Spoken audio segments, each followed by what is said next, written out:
Hello, good morning. We lost our guest. We'll be back. Hey, everybody, it's me, Forest Mommy, and Hex, What up? and our guest, Leighton. There it I is. don't know what just happened. I have no It's idea. all good. Hey, Shannon in the chat. Yeah, so today, what is today? Good Lord. November 19th, 2021. We are already almost done with the freaking year. It's crazy. As always, Does joined seem with like my it flew by. co-host Hex here. What's up? And our guest today is from Alaska, Leighton. Yeah, it's cold as hell today, man. It is nasty outside. Yeah, dude. So what are you in the part of Alaska that like it gets dark all the time, or? Not I mean, kind of that's the whole state to a degree. We have really weird day night cycles like during the winter and stuff. It just is over here it's really doesn't get dark for a large portion of the year. And then where I'm originally from, it's the opposite. It doesn't get really light at all. It's like it's dark all the time. So I've had kind of both sides of that. Over here right now, it's nice and sunny out and clear, but it's windy and the wind chill's probably like -10. So it just sucks. Yeah, it's not like it doesn't even get that cold in Colorado very often. So, hey, Kevin, do you want to give a little introduction with yourself, Leighton? Yeah, so I mostly what I do on my channel, which is Outlawed Thoughts, is I do a live stream, which is kind of a show where I talk about just pop culture, media, funny stuff that's happening. And then I live in Seward, Alaska. It's a little tiny town on the coast with like 2,000 people in it. And what I talk about on a map. I cover a lot of history on like mini documentary stuff, and then I cover just like pop culture stuff and some short videos. Very good. Um, you're somewhat politically involved too, a little bit, right? yeah, so I'm the like officially I'm the interim comms director for the Alaska Libertarian Party, Mises Caucus, all those guys in that group. Yeah, just libertarian and cap. Have been for a long time now at this point. I don't know, probably 4 years. Basically since I got to be an adult. I'm 24, so it takes a couple years to get your head on straight once you start making real money. I always tell people, like, even so, the libertarians who are so economically book versed, but I'm like, the best way to learn the economy is just to freaking do it and like be like, oh, I have to pay rent, I have to make this much money to pay, just the basics, and the best way to do that is how much out of my check for taxes? This is outrageous. Yeah. Hey, Zurich. Yeah. Well, and you feel it a lot worse here in a way because we don't have state income tax, right, but the feds still take their cut. And so you see that a lot more clearly, like on our end, where you're like, oh, you're the only ones taking money from us. You bastards. Like, And that's straight war money. If it's going, the federal crap, that's all there. Mm-hmm. Well, and like, that's why I talked so much about history, is because it's such a insane proposition to take money from Alaskans, people who you basically have completely screwed, and then go, well, we're going to take that to go bomb other people who we're going to screw. It's like, oh, this is fun. Yeah, it's so crazy to me how they're like every other country is a terrorist, but when America does it to other countries, it's just fine. It's okay. It's not terrorism. They just have to do that to us. How could they? Oh, I don't know. You've been fucking with them since like the 50s. Yeah, it has something to do with that. Yeah, but you can't bring that up. Well, the main thing one of the primary things I talk about a lot, I guess, in the libertarian space lately has been somebody I'm sort of cataloging the life of as I go, but it's a guy named Joe Vogler, who was a figure up here in Alaska up until the 90s, early 90s. And he created a thing called the Alaskan Independence Party up here. which was pushing for like secession, but not secession. Like they were pushing for a vote on basically how we were admitted into the Union. And he was a lawyer, so he had come over here and worked in the political system. I lived in dead, apparently. Just kidding. I know, yeah. I've lived in a bunch of places technically, but Big Lake primarily is where I'm originally from. It's right next to water, but the water it's next to is a bunch of lakes, and it's a lot colder than Seward. Really, everybody thinks it's not, but it is when you're there. Like the temperature where I lived was way colder than here. There were days there when I was young where it was like -20, and you're like, "Oh, this sucks." Like life just sucks at that kind of temperature. But it's better than Fairbanks. I have people who've been through Fairbanks when it was like so cold. If you turned your car off and went inside the store, came back outside to your car, it just wouldn't run. Like it was that frozen. Like Jesus, it's crazy. I know you were saying something about the Independence Party, or did you finish that? Yeah, so he created this this party to push for this sort of legal angle for independence of Alaska, and then he ended up sort of rallying behind a candidate for governor of the state who ended up winning. So people talk about like who the last people to win control of states under third party ship. He was like one of the most recent people to do that. It was like 92, 93. Or actually it was 89, 90 when he took office, I believe. And it was he came in and made some changes, and he was the candidate that was put forward by Vogler. Vogler was sort of the head of the party, and he had ran for office before, but he picked this guy to sort of run. And then he was trying to make some legal arguments to the UN, and he was supposed to be going to New York. And then shortly before that, he went missing. And then he was found buried like I think around a year later almost. Had been shot twice. And so that has sort of cemented itself in the state as a bit of a like conspiracy mystery, because the state ended up charging a guy named Manfred West, who had been affiliated with the political party at one point. But the story that they tell just doesn't make physical sense with the evidence that's there. And there was never a trial because he pled no contest and got reduced charges, including moved to a really nice, cushy prison, which I've visited a few times to visit people, not there myself. But he... yeah, sure. That's good. He... Manfred West is like a 2-bit criminal. This guy's like a, addict, your typical like sort of 90s scuzzball. He had been in jail for burglary and for fraud.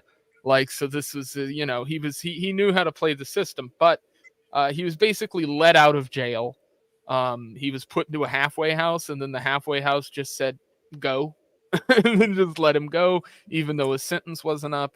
And, he ended up fleeing to a cabin and stuff and sending the cops on a nice little goose chase. But he's sitting in prison to this day for that crime. And Jack Coghill was the lieutenant governor at the time that some of this stuff happened. He said in an interview later in his life, he said it was the cleanest kill and extraction he had ever seen. And when I say that, I mean, supposedly Manfred West shot Vogler in his yard twice, loaded him up in a tarp, put him in the back of a truck, drove him all the way to Fairbanks, with leaving absolutely nothing behind. No evidence of the shots, no evidence of anything being moved, no blood, no anything. This isn't like, on concrete. It's on, just his front yard, basically.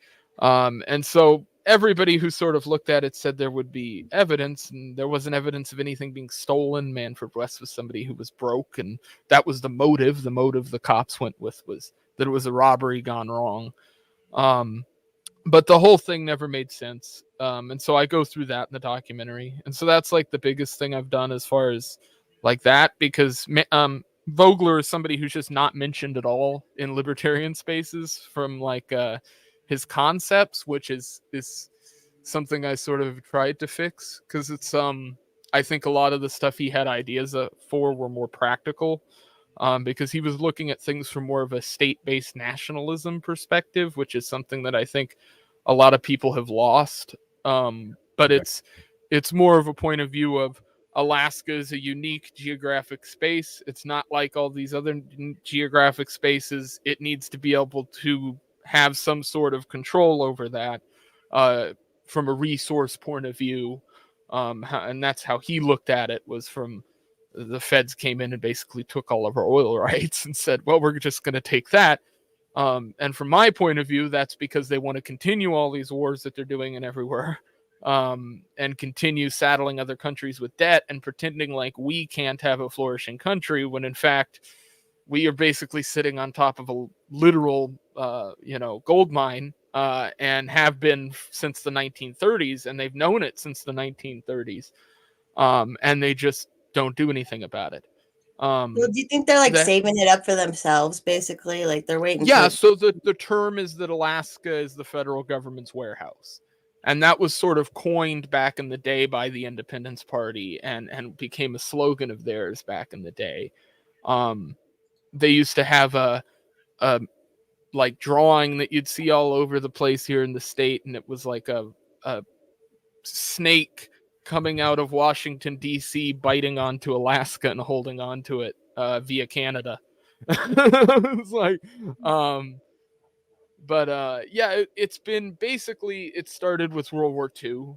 With the closing of World War II, they realized that it's strategic advantage to keep a hold of this place and not let other people have any kind of walk around room. So the federal government owns about 60 to 65% of the state. There's like one other state that's that high, and it's basically, funny enough, if you look on a map, and I've talked about this on my channel, if you're one of these people who buys gold and silver, right? You like investing. It's funny that all the states that the federal government owns the most of are the states that have had gold rushes, and that all the land that they took happens to be national park land, which sits on top of where all those major mines existed. So it's sort of like, we know the gold's there, we just don't have to do anything with it because we have all the charting we had from back then that shows us how much is going to be there. We just let it sit there. Keep people away, keep other people away from it, and then we just get it. Exactly. And so that's the logic they've used here through and through with basically every resource, from fishing to gold and oil. It's all sort of regulated from the federal level, and the state gets just shit all to say about it. And all of that comes from when statehood happened, which Vogler argued was sort of bunk in the first place, because not only did we not get options that other states got when we were brought into the Union, but on top of that, they allowed federal employees to vote in that election.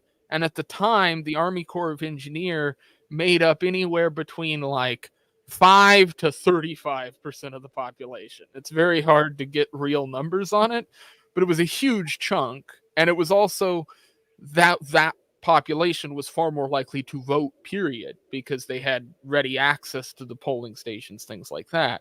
And so it becomes a bit of a weird situation whether or not that was a copacetic vote, but it's what we live under now, I suppose. Yeah, it's great. There's just like so much nothing up there. Whenever I think of Alaska, I just think of like nothing. Just cold.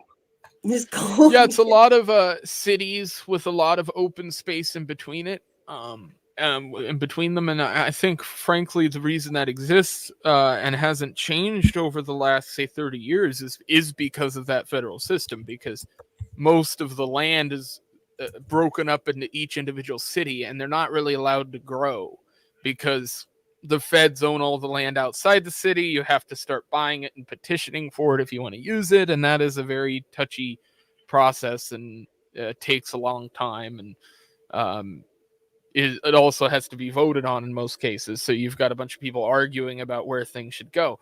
I mean, our capital is Juneau, which makes absolutely fuck all sense. It's the dumbest thing ever. Because of where it is, or its size, Yeah, or Juneau for a number of reasons doesn't make sense. I could make a ton of arguments, but basically it doesn't have the heritage that other states or other cities in Alaska have. And it really doesn't have the reason they picked it is because of its seclusion, in my opinion. You can't drive to Juneau, right? You have to fly to Juneau, right? I can drive to Anchorage, I can drive to Wasilla, any of the other major cities in the state. I can't drive to Juneau. I've got to get on a plane and fly there, and it's going to cost me $500 to $600-700. So it just excludes most people from getting involved directly with most of the politics that goes on. When the biggest city is Anchorage, the second biggest city is Fairbanks. Like, you can make an argue for either one of those to be the capital, but I would actually make the argument for Skagway to be the capital, which some people will say is out of the way, but I'll say, well, the railroad system works better than, taking a flight. And at the end of the day, Skagway has better history. It's a real Alaskan town. It was here during the gold rush, and is an interesting place. That's where the dude directly behind me in the cowboy hat comes from. That guy's name's Soapy Smith. He was a con man who came up to Alaska. He had done a bunch of criminal shit down in the lower 48 and then came up here to get away from it and started conning people in Skagway and eventually got himself killed. Nice. Let's see. What was I just going to ask you? It just got so sorry. Pothole. Yeah. So what other projects are you working on? What's your, are you have another documentary you're working on, or? I do. So I'm working right now. In the next couple of days, actually, I'm putting out. It's a video on the disappearance of the flight of Nick Begich and Hale Boggs, which was he was a House Majority Leader. Hale Boggs was at the time, and then Nick Begich was the senator here, the only representative for Alaska at the time. They took off on a flight, had a pilot named Don Johns flying for them, and then his name is escaping me, but there was an aide of Nick Begich on the flight too, so it was 4 people total. Plane was never found. No wreckage ever found. No real evidence of anything ever found. It just kind of vanished. The area that its flight path was in is a very well-traveled area. And most of the people I've talked to casually just sort of always assumed it would be found at some point, but there's never been anything found, which led a couple investigators back a few years ago to start prodding around the idea of maybe other things being involved in how the plane went down, whether or not there would be pieces left, which led people to getting a connection of this character named Two Tonys, who was a mafia hitman of sorts, a dirty work guy for the mob at the time, who ended up serving a sentence to death. He died in prison a few years ago. But he is connected to the flight, and he ended up marrying Begich's wife after he died. And he was literally like a killer. Like, he killed multiple people, was convicted of killing multiple people for the Gambino crime family, who was trying to get involved in Alaska at the time. And so a lot of people have pointed towards that as a possible sort of means of an end for them. And if a plane was blown to pieces, is a lot more likely you're not going to find, an individual, hey, we found where it crashed. Because to give you an idea how far they went, because of the profile of who went missing, as a House Majority Leader at the time is kind of a big deal, and a senator, they used a U-2 spy plane to look for these people and still didn't find nothing. So you're like, and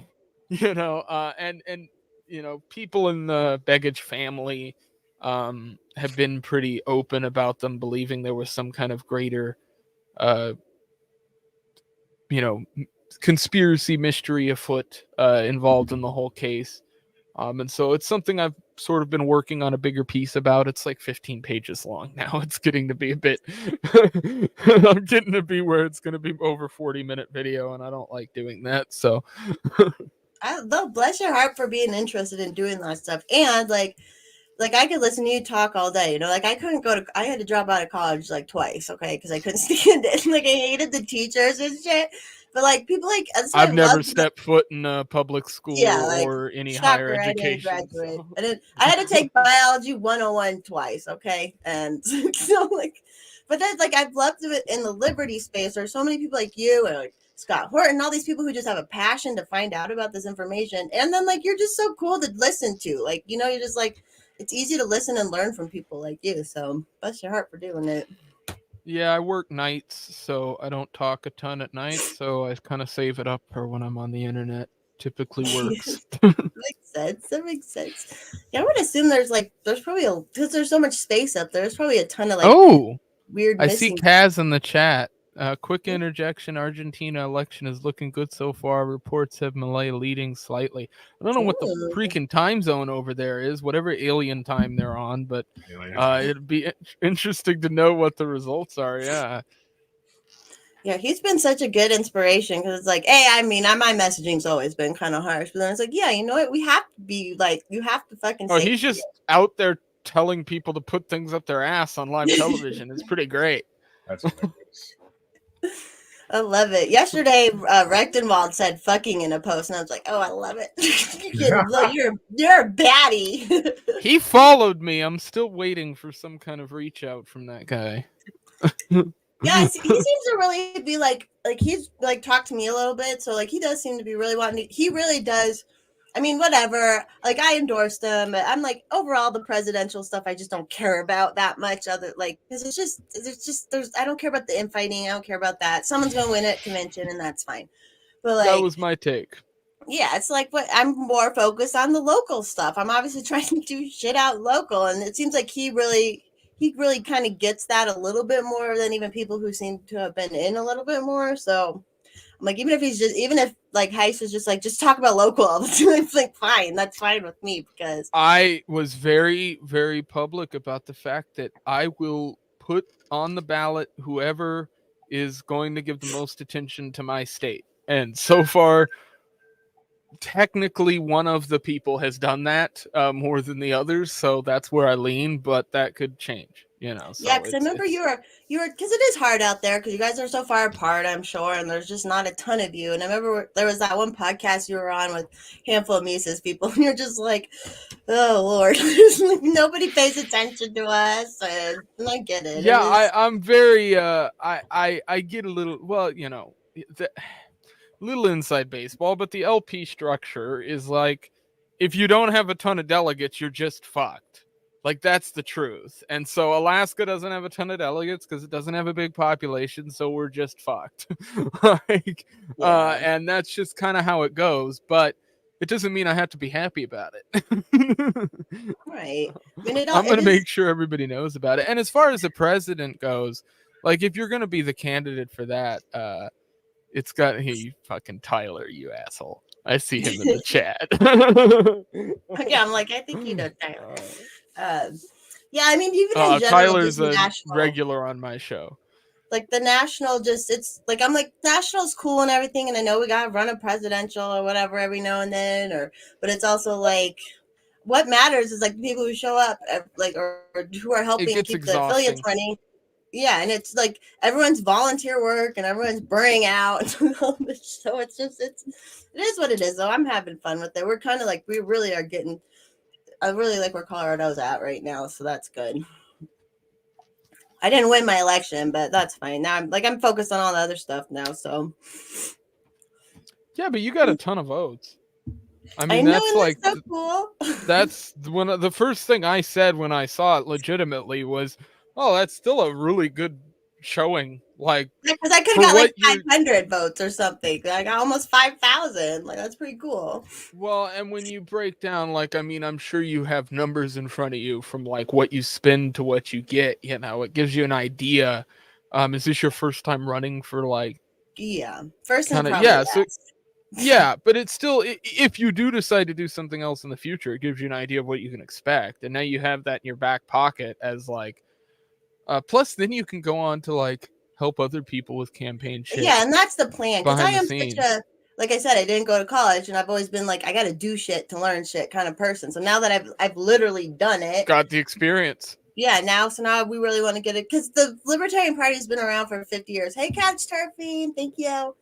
It's been around for 50 years. Like, we should have, which I think some things might be in the works, but like we don't have Act Blue or Win Red, and that's pretty much the one thing we should have had a rate candidate program. So we're now the Mises has got run for libertarian.org, and everyone, and Amy and them did great this year helping, and we got 4 people to win. We had 4 Mises people win, so that's like pretty cool. So we're getting there. Here's a question for the panel. I know neither of you know the answer, so I like asking it because this is one of the questions I asked Rechtenwald on Twitter, so this is why it's relevant.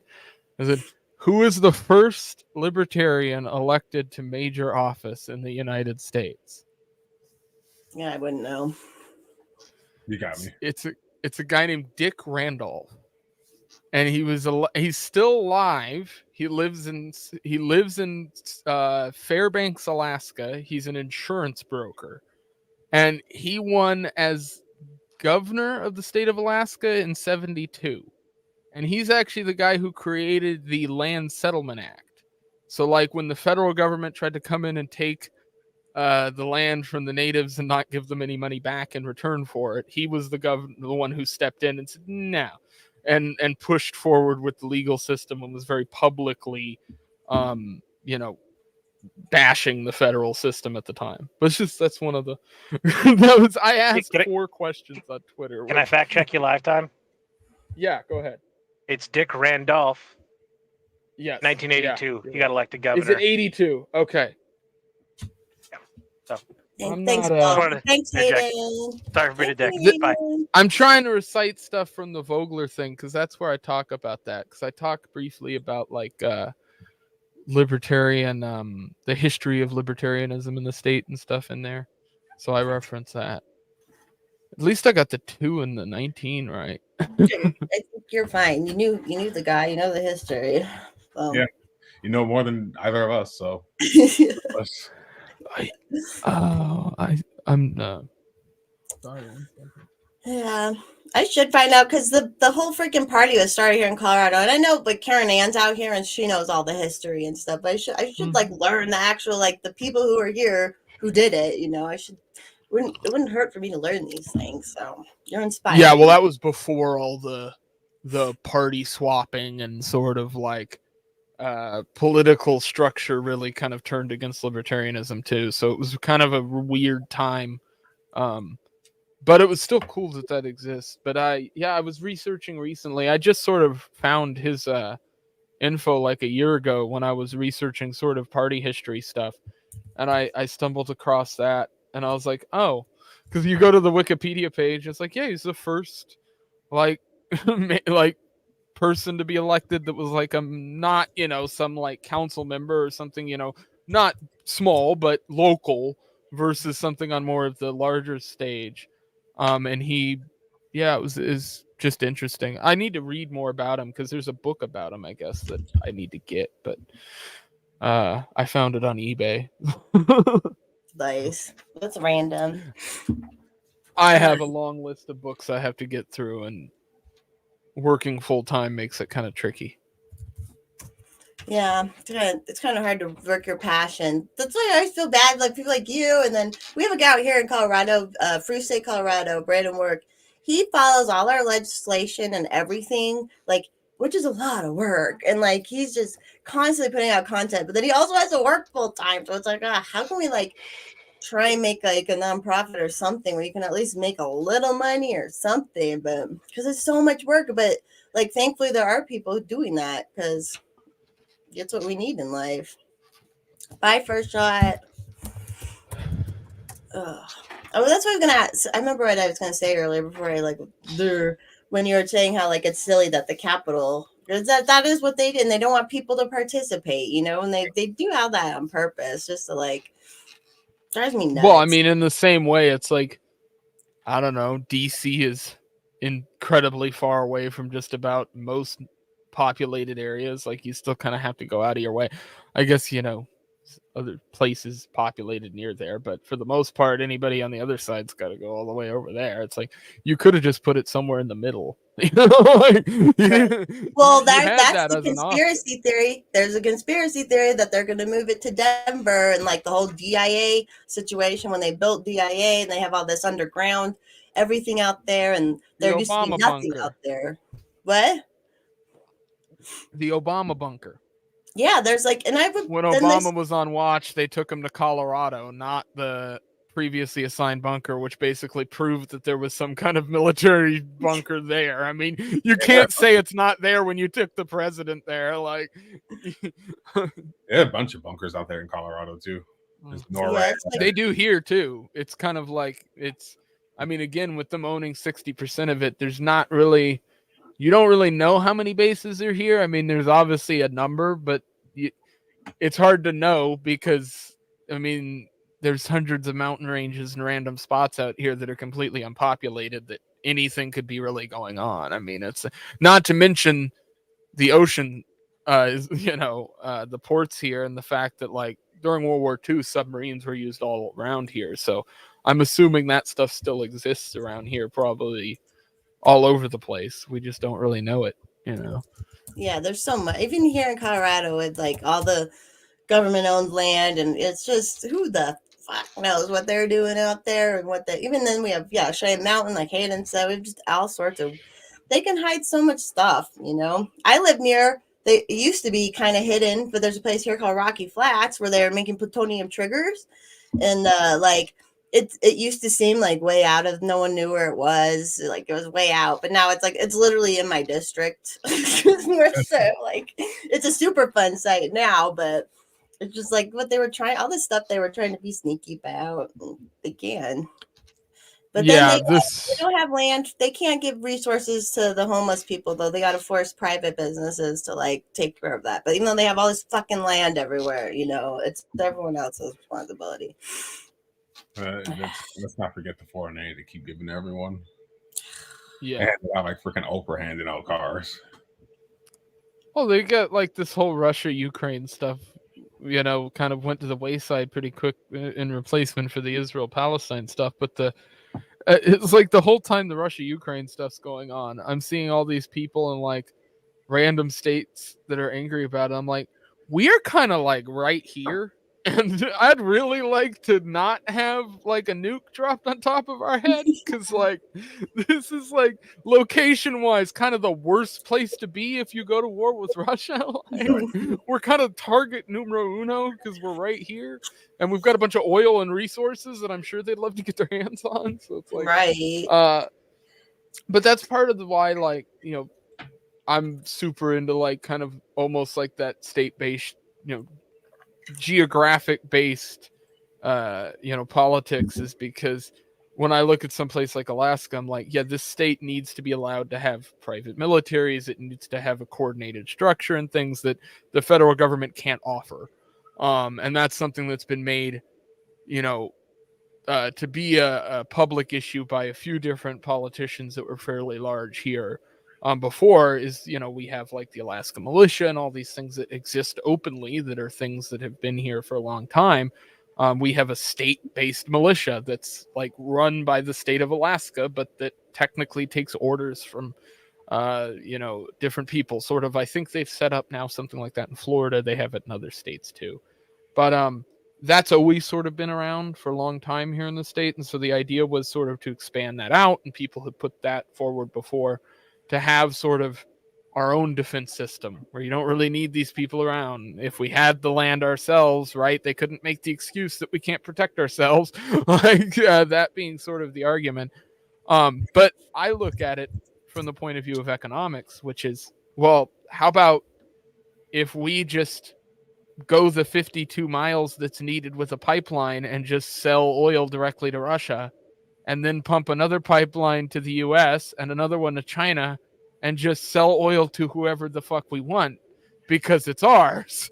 Like, it shouldn't be up to the feds who what the dole out is. Whoever wants to pay the most is who's getting it. Like, you know, that should be the argument that's made. Aside from, you know, what's owed theoretically, you know, obviously I think if you're going to war with the feds from a legal angle, at some point in time, they're going to say, well, you owe us money for the land that you're getting back.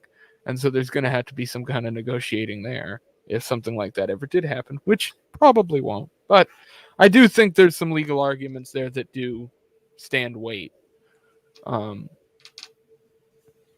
Alaska's kind of like off on its own. So if it could, I mean, especially Alaska, like it's like, come on. Well, yeah, I mean, it's sort of secluded already.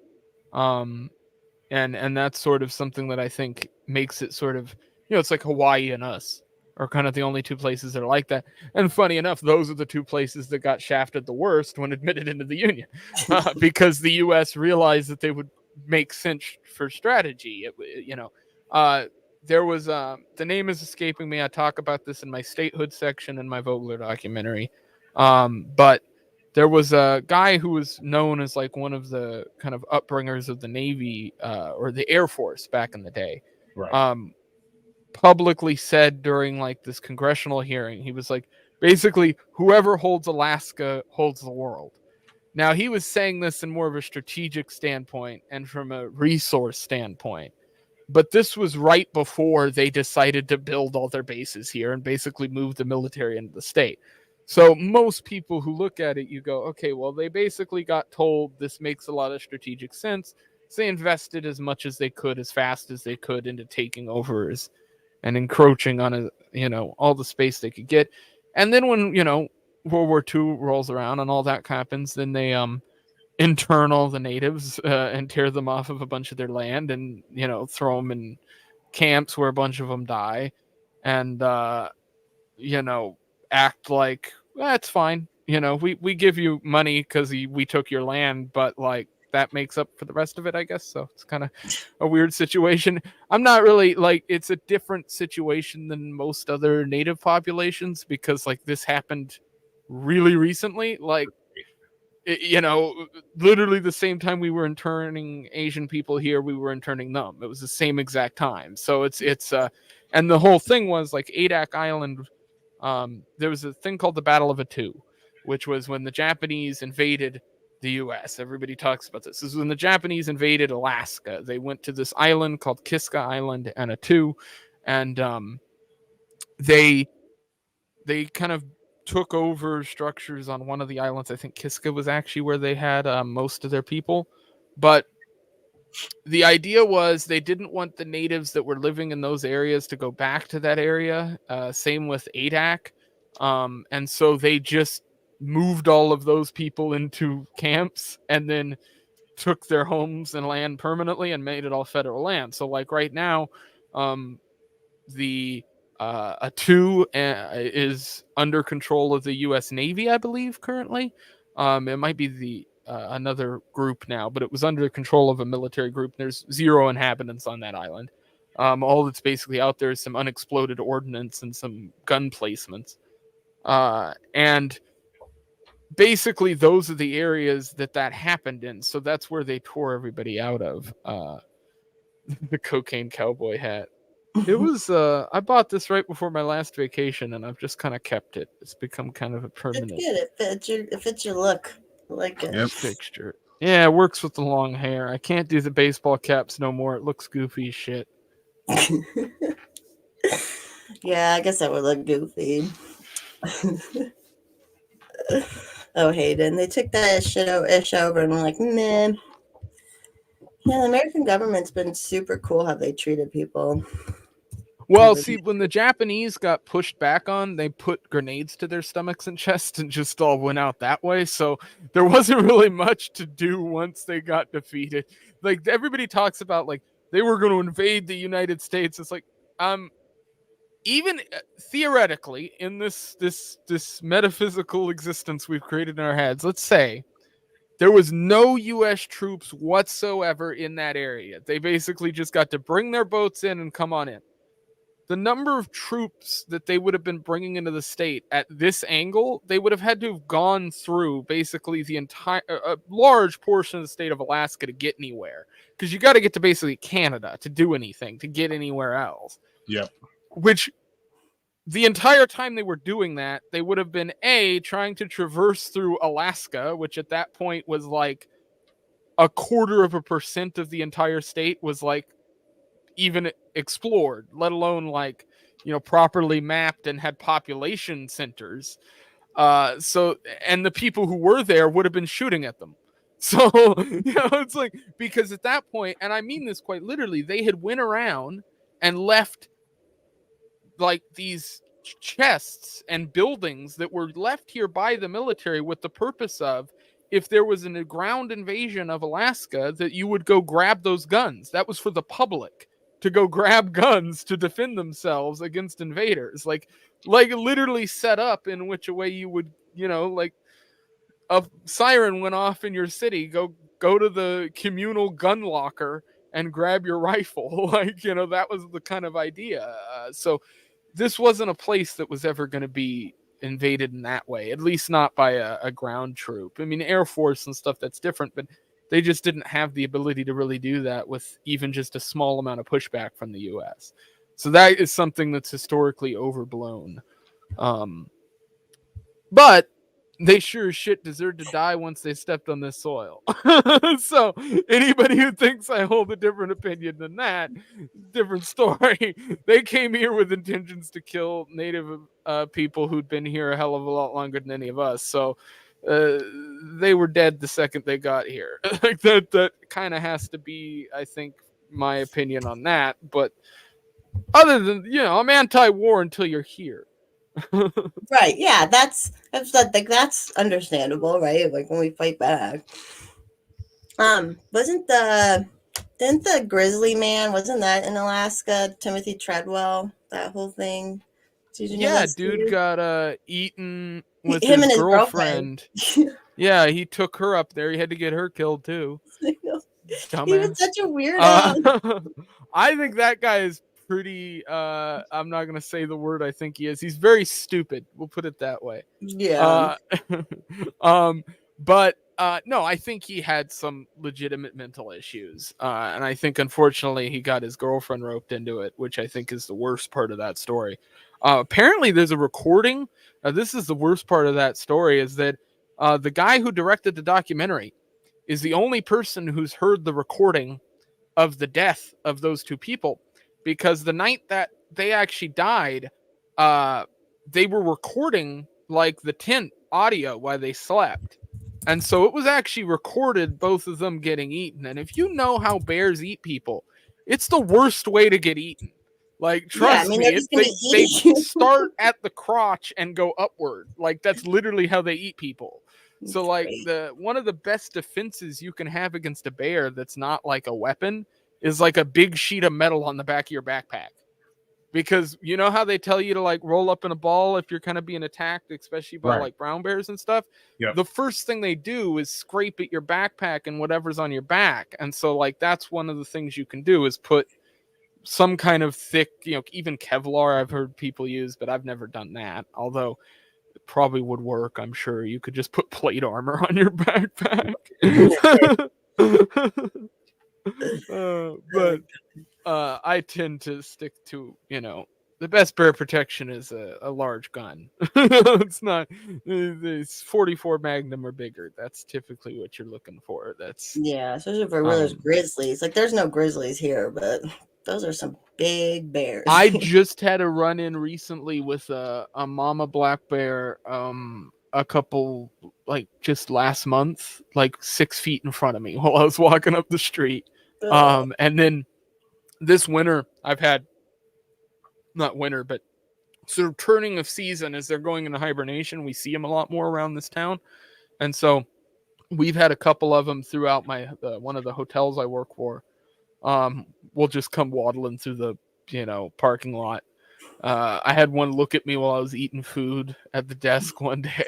The black bears are kind of a little more active and they'll go looking for trash. We don't see brown bears around here as often, but out the road, just mile 7, which is an area out the road here, they had a couple goats that got killed by a brown bear that they had out there. And that one, I imagine, will probably get put down. Because typically when they do that, they keep coming back. And over here, if you're outside the city limits and it's a federal issue, people are way more apt to just put holes in them. So that tends to be how it goes that way. But there's so many of them around here. Everybody kind of... Online, people make a big deal out of that. But there's just like... There's a lot of these animals here. It's like, yeah, they don't hunt them all that often, really. So it's not like, like if you're from the lower 48, in order to come to Alaska and really hunt much of anything, you have to get very specific tags done. And it's very difficult to get to actually hunt anything. I think they do a lottery system to hunt bears here. So you have to get like, I think they give 2 or 3 tags, maybe. I might be wrong on the number, but it's not very many. And I don't even think you're guaranteed. The tag isn't like a guarantee, so it's like, Right. But the state probably kills a ton of them every year, because if they become a quote nuisance, it's just sort of open season on them. So if they start digging into trash or they get animals, stuff like that, they qualify them as nuisances, and then the cops will dispatch them. So yeah, it's funny here. We have we do all this conservation efforts and all this, and then more people live here now. But like it helps the animals flourish. So there's a hell of a lot more bears, and people getting in the trash, and so then people can hunt them out here. They can hunt bear, and then people cry about that. It's like there's so many bear, and I know like in Wisconsin, or I'm sure in the UP it's the same too. But like the way they hunt the bears is they just like put a bunch of bait in the bucket and drive in the forest, and they have dogs that like chase the bear up the tree basically, and then they just shoot the bear. But there's so many there. Like I see them all the time when there's just so many, it's like, what are you gonna do? Yeah, it's moose is actually the far more dangerous animal than bear. I would like if like cutting firewood and stuff like that. When I grew up in a 500 square foot 1-room cabin with a well, well water, so no like hot water systems, nothing like that. We had electric, we had wood stove, and so we cut wood and everything for that. I had a big family. I had seven people living in that place, so it's like I was in a very confined area, but we had land, and so we cut firewood and all that. And you were much more worried about a moose than a bear if you were out doing something like that, because moose are very curious and they're very aggressive, and they do both those things simultaneously. And so they walk up to you and then they just trample you and you're just fucked. And it's kind of brutal to natives. I saw that. God damn it, Tyler. They're so huge too, man. Yeah, we have moose here too. Oh, and now they have done it once already, but they're always doing it again, reintroducing wolves. Well, of course, where they reintroduce them is where all the cattle ranches, like out in the wilderness kind of cattle ranches and all that. So that's a constant fight too. And call old school. Got to get one of those Winchester Model 94 3030. Stand out there on your porch with the click click. There you go. Sounds like an opportunity to me. Yeah, I mean that's already killing them and stuff. So what can you do? Yeah, it's well, especially with Colorado being like, I mean, imagine cattle's a pretty big staple over there. So it's like I've been through I've technically probably been through all of Colorado at some point, but most recently when I was like 17, 18, I went through like a bunch of ski areas there, and I went through Denver. I don't know where you're at. You're over. I'm from a suburb of Denver. Okay, so yeah, I was right over there. I remember that specifically because I got good Mexican food while I was there. Yeah. But yeah, Hayden was out here. They voted on it. Yeah, and I've actually worked in land conservation. That was what I like when I first started volunteering to get involved. I was on a land conservation board and a land trust, and since since then I'm like less status, obviously, and part of me is like obviously if fuck that. But there's a lot of people who had private land they would put into land conservation, which that's cool. If you're going to choose to do that and attach that to the covenant or on your property, that's cool. But obviously there's so much government land and open space and all that. I'm for conservation through private means, and this is Yeah. something Vogler's main financial way of making money in Alaska was he owned a mining operation and he owned a bunch of investment real estate properties. And he's very famous for hating aspen trees. And somebody might say, well, this, it's kind of an odd thing to hate, but they're an invasive species of Alaska, and they're horrible trees, and they're not good for anything. And and they nobody die wants fast. them here. I feel like they die Yeah, fast too. They just suck in general. And what happened is, and they get mistaken for other trees. And so a lot of times that's really the big problem with them, is they just mix in naturally with populations. So he had a pretty famous court case, which I think he technically lost, but then in a way, post his death ended up kind of coming out in a win because of another decision that was made legally. But he made the argument that everybody who signed on to live in the properties that he owned had to basically regulate the aspens. So it was their responsibility to cut them. And he argued that kind of from a libertarian position. But I actually agree with him that like that is sort of the solve to that problem on a larger scale, is that, well, if you go to buy property, the previous owner or the person who inherits it sort of, can put stipulations on it. And if you sign on to that, then that's a way of conserving the property. Yep. Of course, the person has to sign on to it. So it's not a, permanent stipulation that's being enforced by any government, but it's a thing saying if the previous owner wants to sell it with this stipulation, they have the right to. And if you sign this, it's going to be upheld, which I think would be a good solve for a lot of the issues we have from a conservation angle. Yeah, and that was the funny part of it too, is you'd have some ranches that had put their thing in the conservation, and someone would buy it without reading everything, and then they'd want to do this, and I was like, well, the person who, it's like, it's on the deed and the covenant basically to that property. It's like, no, you can't run a business out of here or whatever. Like, but yeah, it should be voluntary choice. That was why I was always okay with it, because the land trust was basically all voluntary. It was quasi-governmental. By the time I left, I knew what direction they were going. But we held conservation easements even on some of the county property and stuff. But yeah, the fact that private people, but then they also put tax incentives along with it. Like you conserve it, you get these tax things. And there's a gentleman named John Malone, which people don't know this, but this gentleman, John Malone, he owns more of America than China owns, than anybody owns. Like him and his group own more of America. They're billionaires. And he actually lives right by my the other house out in the country forest, by Forest House. He lives like right out there. Totally down to earth rancher dude when he's there. I'm sure he has a bunch of houses, I'm sure everywhere, but like he owns all sorts of stuff. And then what he does is he buys all this land and then does the conservation easements on it and gets the tax credits, which for him, it makes sense. They try to sell that to other people where it's like, that just wouldn't be beneficial to you. But yeah, no, you'd have to hold a lot of land. Yeah. So but if you get to that point where he's at, then yeah, you can do that all day. Yeah. So I'm like, okay, that's fine. But then that's people like, it's a private man holding pit. I'm like, all the government land, you can't always just go everywhere on the government land. They have they keep you off of their land too. So it's like, what's your big, when they're like private's bad, government good? I'm like, you're not allowed on their land half the time either in some places. So yeah. Well, if anybody's in the market for a $24 million piece of property in Alaska, they're selling Joe Vogler's mine. So somebody could buy it theoretically. It'd make a hell of its own city.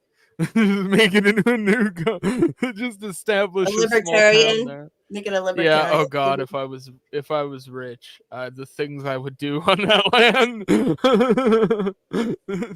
none of it would be liked by any government. I could tell you that much.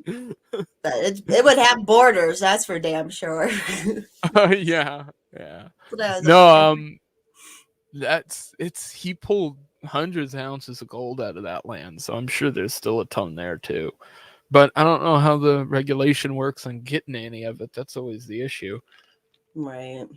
Well, that's also up in the area where that whole Boneyard, Alaska stuff goes on. So that land is probably ripe with like fossils and that kind of stuff. And that's really cool. Where they've had these areas where it's like animals from different even like centuries, and they have just tons of them. And Yeah, when I was young, I went to Sutton, Alaska, and that's a spot that's got these cliffs that are pretty tall. They'll go up like, 60, 70 feet.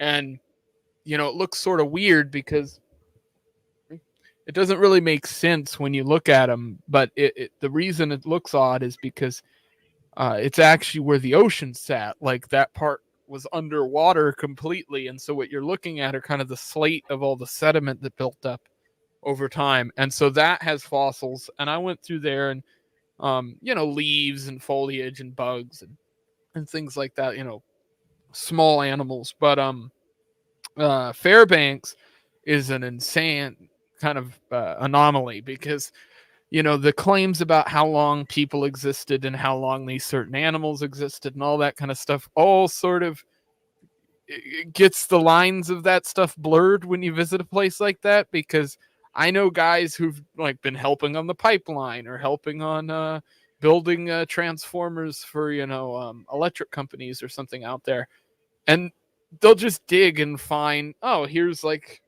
the head of a woolly mammoth, and here's a bunch of other small animals. It's like most of them are in giant chunks or huge tusks and things, and like it's just all over the place. And Crazy. the stories you hear from some of the native people who were in that area before the US was really charting a lot of that stuff, you hear stories of people finding mammoths that appeared like they had only been dead for a very short amount of time, in comparison to ones that had been dead for, clearly a very long time. And the guy on Boneyard, Alaska mentioned on Rogan, he talks about eating woolly mammoths that they found.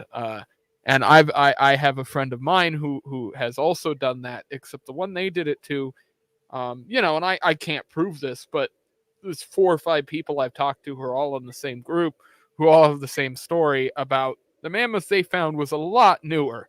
Like still had portions of fur and things like that that seemed, almost like lifelike and intact and things like that, which obviously they weren't. But the idea being that if you look into what the process of these things aging over time and how these things kind of sediment and ice and stuff like that, these could be a lot newer than we think. And so, and this was an area that wasn't densely populated. So these pocket groups of these animals could exist a lot longer than people think. We have a thing called the short-nosed bear, which is possibly the scariest looking animal from history ever. If you Google a photo of this thing, it's absolutely insane looking. It's like a haunt your nightmares thing. If you don't like bears, you really won't like that. And that thing is like, I can't remember the exact dates, but it's been dead, extinct for a very, very long time. But that's another animal they found examples of in that area, like, and so there's a bunch of animals like that like native groups will be like, no, we've seen these way sooner than they say. And then they're like, no, they've been gone for this long. But they're like, yeah, but our like great grandfathers told us about them. So like they had to have been around pretty recently. Like, so it's sort of that kind of thing. But it's also something that's very hard to investigate and kind of dig into because, most of the land's not owned by the state. You can't get access to it. You can't really do anything archaeologically here without a college being involved. So it's sort of tricky. Every time. All right, we're at an hour. Is there anything else you wanted to talk about? No, not that I could think of. I rambled on. I've been wanting to go up to Alaska to do some fishing. I have to do that and maybe look you up whenever I do go. The area I'm in is sort of known for halibut and salmon. I recommend over here, actually, my favorite fish is like rockfish, and snapper is really good over here. And it's the fish that a lot of people here just kind of toss out, which is kind of funny, but it's the stuff that I like and a lot of the locals like more. You can also just halibut over here is just really good. And crab, if you like shellfish. Like me some crabs. All right. Well, thanks everyone for watching. Thanks for joining us. That was great. We'll have to do that again. Maybe we'll do like a history Sunday. You can come on and just talk Oh, yeah. history. I'm down. I'd be interested. I'm always open for it. All right. Thanks again, everybody. Paul, you can take us out.